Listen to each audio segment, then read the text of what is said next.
Mai disinserire l'antifurto da remoto quando sta suonando, a meno che... Ciao, sono Davide Marcomini e nella vita faccio l'installatore di sistemi di sicurezza. Sono anche l'ideatore e fondatore del portale Top Security Advisor e autore della guida antifurbo. Nel canale aiuto l'utilizzatore a districarsi nel mondo dei sistemi di sicurezza. Nel video di oggi vorrei dirti perché è sbagliato disattivare l'antifurto da remoto quando sta suonando. Innanzitutto, di che cosa stiamo parlando? Stiamo parlando sicuramente di un impianto di allarme gestibile da remoto.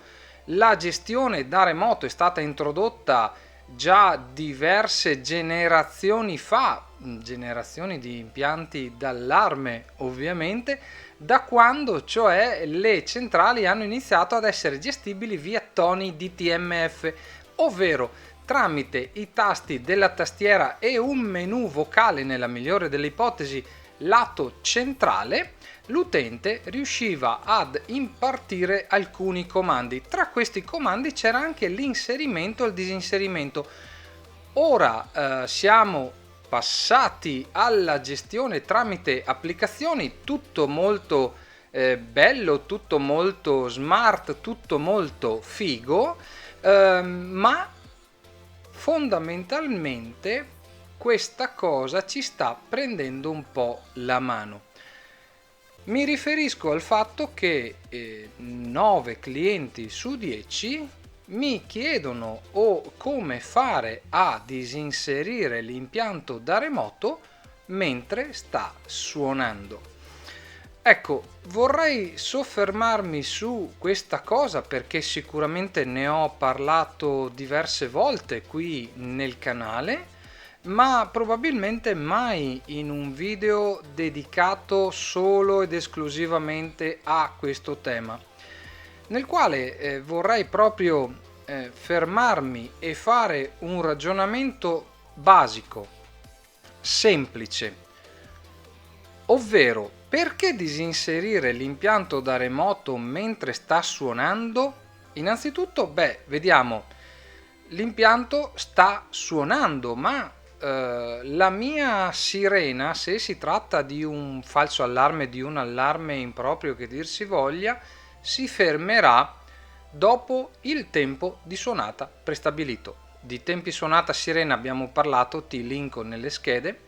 Terminato il tempo di suonata, la sirena smetterà di suonare. Quindi se stiamo pensando al disturbo dei vicini, al disturbo del vicinato, dopo 2-3 minuti la sirena smetterà di funzionare da sola.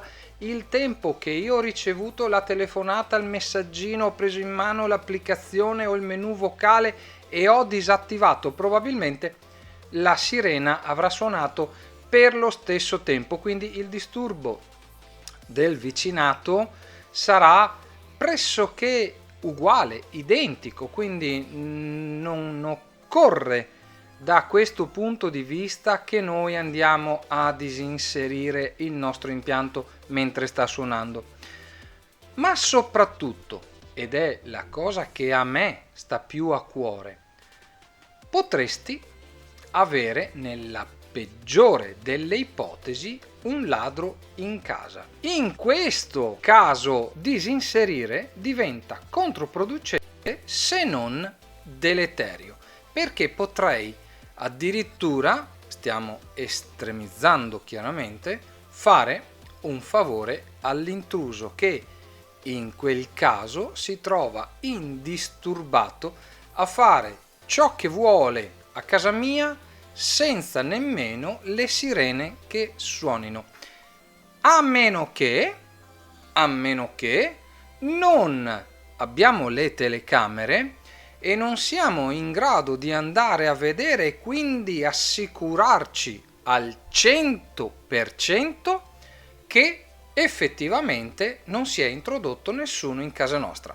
Ovviamente qui poi dipende anche dal tipo di impianto, ma poiché vanno molto di moda tutti questi perimetrali con tutti questi rilevatori che scattano ad ogni soffio di vento, disinserire da remoto diventa quasi scontato, perché io quando suona disinserisco perché tanto so che è un falso allarme. Ma attenzione, perché potrebbe trasformarsi in un al lupo e quella volta che il lupo c'è, noi lo lasciamo entrare a mangiarci le pecore. Spero di averti dato uno spunto sul quale riflettere anche in questo video. Ringrazio tutti coloro che si sono iscritti al canale. Se non l'hai ancora fatto, iscriviti, spunta la campanella per non perderti gli aggiornamenti che andrò a pubblicare in futuro. Ci vediamo nei prossimi video. Ciao!